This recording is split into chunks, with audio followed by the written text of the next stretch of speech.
Welcome to Das Geek. I finally have one, an Optix MAG 32-inch 1CQR. This is the 1440p monitor of my dreams or my budget, one or the other. But this is a really awesome monitor, 144 hertz curved monitor with AMD FreeSync and a 1 millisecond response time. Absolutely amazing. Don't worry, this won't be an unboxing video. I'm just going to show you a few of the components that matter to people. Some people don't like the monitors that come with bricks. This one comes with a brick, so get over it, I guess. And then this one has a USB, two USB 2.0 ports on the back, and that's the connector you would connect into your machine to get those to work. And you can wall mount this monitor.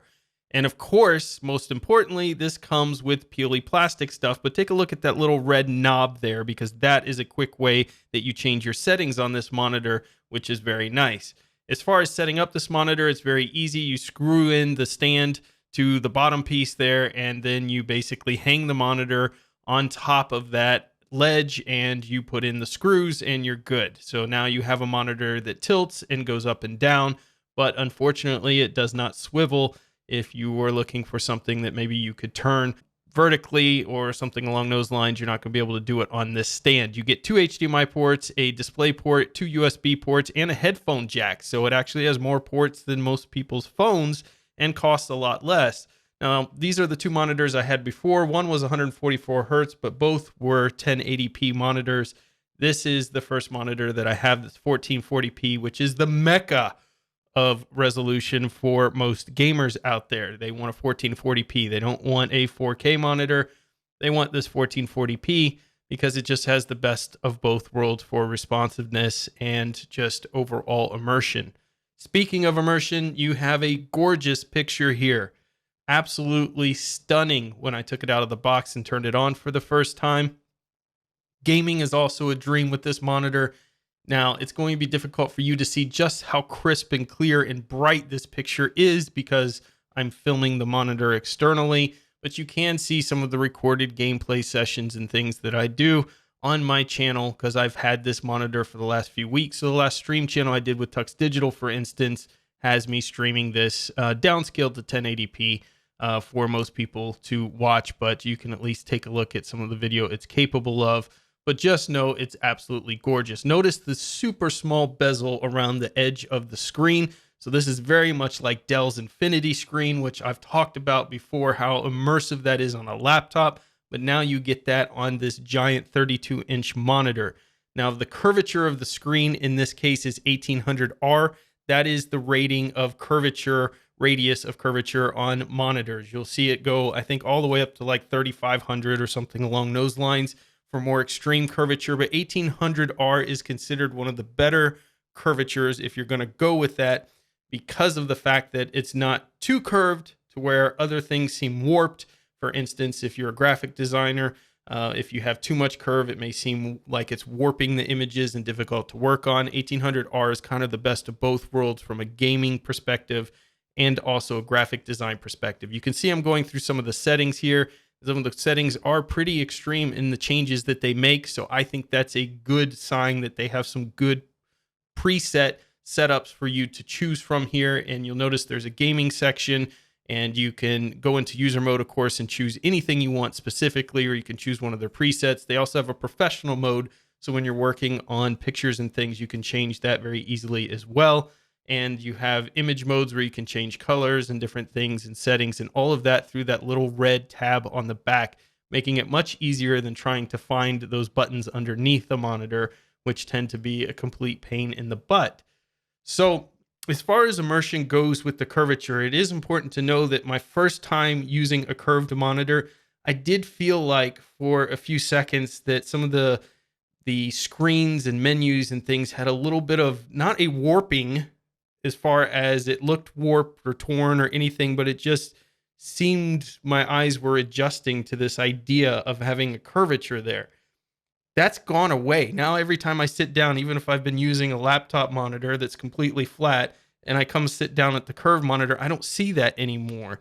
But what the curved is supposed to accomplish is engaging your peripheral vision, which is actually supposed to be less strain on your eyes and allow you to be more effective in gaming because you're utilizing your full vision sequence versus just straight on imaging.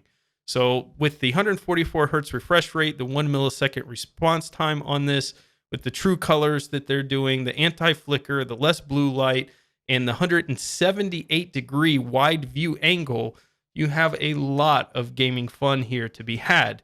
Now, it's worth mentioning that both OpenSUSE and in Arch, I was not able to get FreeSync engaged with this monitor in Linux. I do not know if it's a monitor-specific problem, but there are so few games, according to AMD's own website, that actually utilize FreeSync that I guess at the end of the day, I wanted to try FreeSync because I haven't tried it with this monitor, obviously, but I was not able to get it to turn on using the Radeon 7 and this monitor. But if you're utilizing maybe an NVIDIA card, which now they can take advantage of AMD FreeSync, you may not have an issue. If you have this monitor and you have FreeSync turned on, let me know. Maybe it's also one of those things where currently the firmware for this monitor is only working for the Windows side of the house, which would be unfortunate. But still, with that being said, I've had no screen tearing or flipping or stuttering issues with this.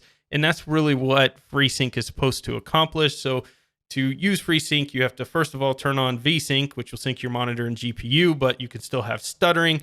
And that's where FreeSync or G-Sync comes in, because they keep sync with your frame per second as they raise and drop. But I haven't noticed any issues in any of the games that I've played already. So perhaps it's just not a necessary feature in my case, because the Radeon 7 pumps out so many frames per second and so consistently that I just don't see that type of issue. I'm just trying to show some viewing angles here.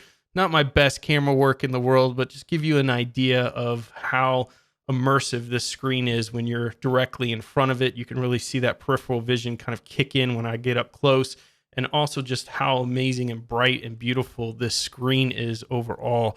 I've just been absolutely captivated by this monitor. Of course, this uses the VA panel, so IPS is the most expensive, and that's why this particular monitor is just around, I paid just under $400 for this particular monitor. I've seen it range anywhere from $375 to the $400 mark. So try to get it somewhere around $400 or just a little bit over $400, and you'll be getting a great deal on this monitor.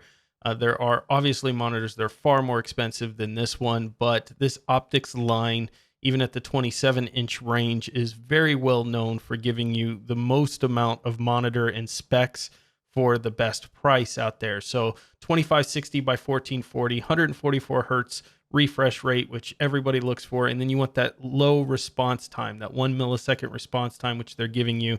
And of course, it has RGB lighting and that stuff. But personally, I just don't care about any of that. But if you do, it's there for you to play with and have the different settings. I would love to see them take their OSD app and bring it to Linux or other operating systems besides Windows. There would be great. You have different options here for your RGB. Again, I guess I just don't play enough games at night to even notice the RGB, or perhaps my desk is too far away from the wall, but being where it's at, you don't really see it, at least in my situation. You have a tilt angle of 5 to 20, which is fantastic. I love the ability to tilt this monitor forward or backwards, and it has a very solid tilting and raising and lowering to it. So when you put it in that position, it stays there. It's very solid and fluid movement on the monitor, speaking to really the great build quality of this all around. It does not feel like a cheap monitor at all. There is plastic and some aluminum, depending on where you're touching on the monitor, but everything feels and looks absolutely premium. We talked about the blue light reduction that they do here on MSI, the 178-degree viewing angles, which hopefully you're able to see some of that with the camera work that I was doing. So I also love that it's a matte display and not a mirror. You have 300 nits here. You have 1800R, 31.5 inch, absolutely amazing monitor for the price. So I recommend this monitor 100%. It's one of the favorite monitors I've ever owned. I love the curvature of the monitor. It may not be for everyone, but I think you'll like it. So let me know in the comments below what you think. And until next time, get out there and fill your brains. Don't forget to subscribe. If you like the video.